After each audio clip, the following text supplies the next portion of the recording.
1956, there were 12,000 drive-ins in America.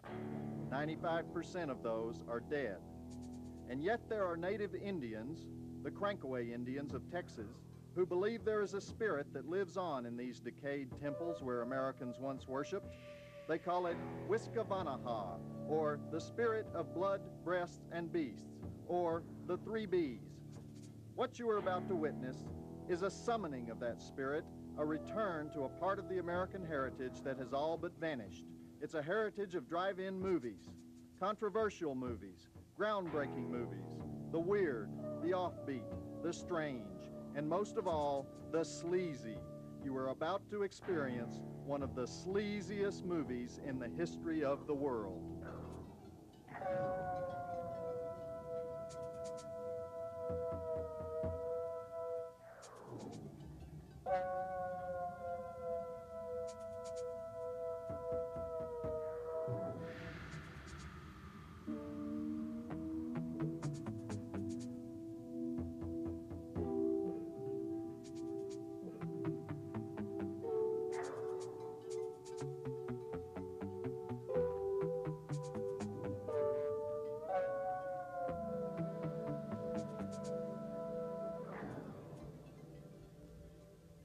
You know, I don't know about you, but when I see a sight like this along the American highway, I get kind of steamed.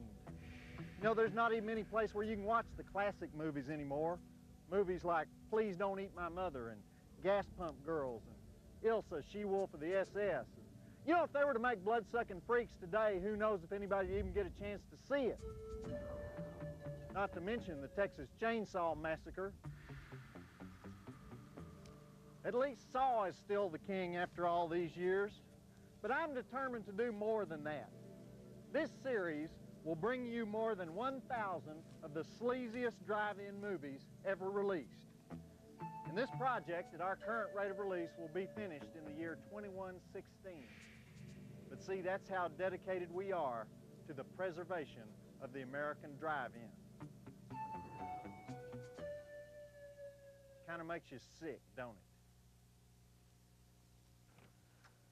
Well, this is where I live now. But more important, this is the headquarters of the most important project in the history of American film. It's called The Sleaziest Movies in the History of the World. And in just a few seconds, we're going to watch one of those movies. It's called Blood Feast, the sensitive story of Fuad Ramsey's maniac Egyptian caterer. But this is not just any movie about flesh-eating maniacs. This is one of the most controversial flicks ever made. It was the first movie to show explicit violence on the screen, made by a man who was trying to become the most disgusting filmmaker in history. The year was 1963. A Chicago advertising man named Herschel Gordon Lewis had made a big pile of money on nudist camp films. You remember those where 6 ugly people with acne play volleyball in the nude for an hour and a half? Remember those? But the bottom dropped out of those when nudity became acceptable in regular movies. Everybody was taking their clothes off. So, like any good exploitation movie maker, Herschel was looking for the next wave of movies that your mama would hate. And he decided that the future was violence. Violence without any socially redeeming value. Close-up, bloody, on-camera violence. The advertising for Blood Feast, I got the poster back here. This is a poster they used over at the Capri Theater in downtown Chicago. It says here, "You'll recoil and shudder as you witness the slaughter and mutilation of nubile young girls in a weird and horrendous ancient rite." You know, and then down here it says, "An admonition. If you are the parent or guardian of an impressionable adolescent, do not bring him or permit him to see this motion picture." And then down here at the bottom it says, "Introducing Connie Mason." You read about her in Playboy, so you know, she was a Playboy of the Month or something. So you see, he managed to get the sex in there too. And so what happened is Herschel shot this movie in about 5 days at the Suez Motel in Miami Beach using amateur actors. He didn't even have a complete script when he started it. He just knew he wanted an Egyptian theme so that he could use this giant sphinx that was out in front of the motel. And then a month later, back in Chicago, they held the world premiere at a drive-in in Peoria, Illinois. And for about the first 20 minutes of the film, all the teenagers in Peoria, they're just sitting up on the hoods of their pickups laughing at all this terrible acting in the movie. I mean, it's got acting so bad in this movie that a lot of people don't even admit to being in the movie, that we're in the movie. And so then, in one of the most famous scenes in drive-in history, this girl gets her tongue ripped out on camera. And it looks real. It's disgusting. So people got sick, and their girlfriends asked to be taken home immediately, and the parents were outraged. And then the next night, cars were lined up for miles down the highway trying to get in. Now, I want to show you this here. This is real interesting. I have here the actual human tongue from Blood Feast, preserved here forever in the Drive-In Hall of Fame. Can you see it down there? You know, it kind of makes me tear up just being this close to it, to tell you the truth, but I'm sorry. But, you know, I think you can understand how emotional I am about it, because 17 years before Friday the 13th came out, Herschel Gordon Lewis discovered America's fascination with slashing, stabbing, whipping, impaling, eye gouging, dismemberment, scalping, you know, you name it. Herschel's got it in this movie, 1963. And so this movie has become a cult classic for its special place in the history of gore, the one that started it all. And there's just a couple more things that you probably ought to know about it. Fuad Ramses, the co-star of Blood Feast, the weird bug-eyed guy with a limp and a kind of a slimy hairdo who's going around collecting female body parts, stir up a cannibal stew in honor of Ishtar, the goddess. Well, Fuad is played by this actor named Mal Arnold, who was never seen again after this movie. Now, if it's possible to die of bad acting, it happened with this guy. But according to Herschel Gordon Lewis, Mal Arnold, as of 1990, was selling real estate in the Fort Lauderdale area and hoping for a sequel so he could reprise his role in Blood Feast 2. And the character of Suzette in the movie, I want you to watch her real close too, because that's Connie Mason, the Playboy Playmate. And be sure to watch the conversation in the living room between Suzette and Dorothy. Yes, that's exactly what it looks like. Connie couldn't remember her lines. She's actually reading her lines off the furniture. All right, the totals on this baby are 8 dead bodies, no naked breasts in this one, sorry about that, excellent intestine close-ups, heads roll, legs roll, and of course, tongue rolls. Now, after it's over, I'm going to show you exactly how that human tongue thing works, but I can guarantee you, you will never, ever see a movie like this again.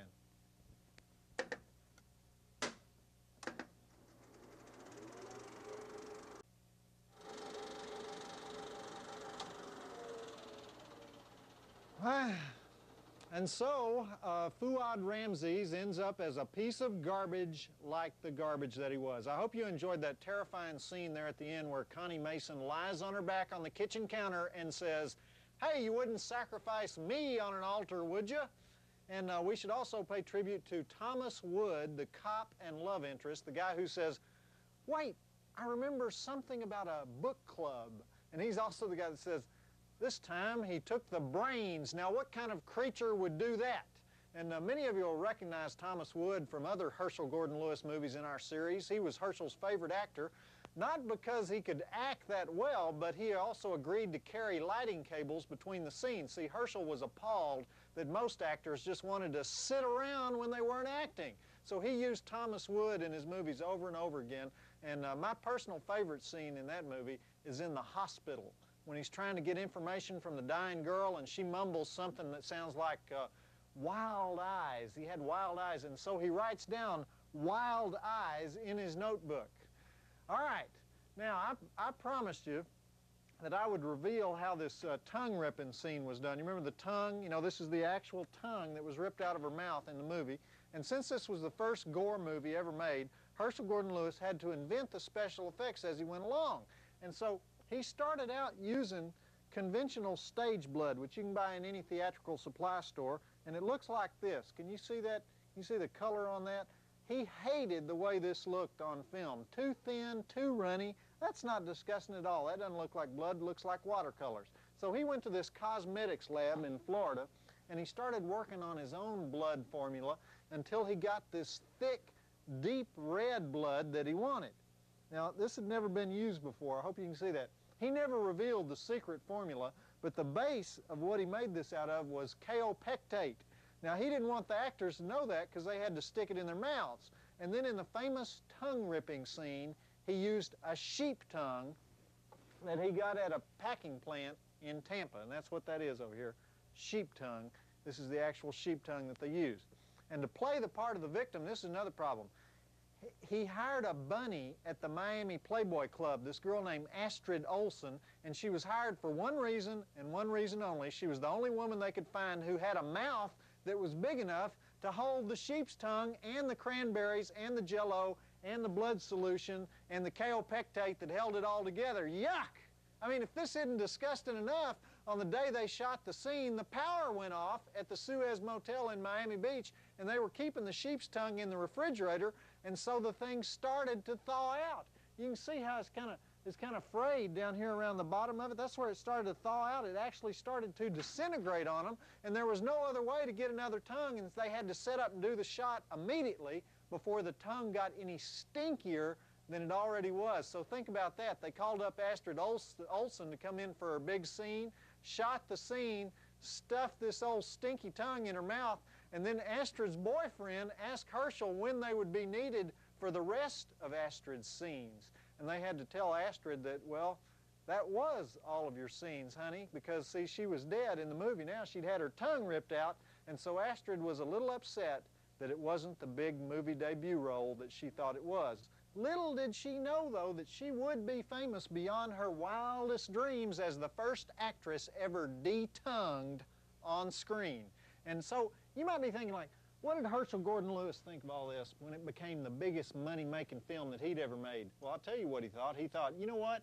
If they'll pay money to see one that I shot in 5 days, then what would happen if I actually spend some real money on a gore film? And so he immediately went into production on a film called 2000 Maniacs, an even more famous gore film which played for about 15 years as the second feature at drive-ins all over America. 2000 Maniacs, by the way, is number 322 in our comprehensive history of the sleaziest movies in the history of the world. But that's another story.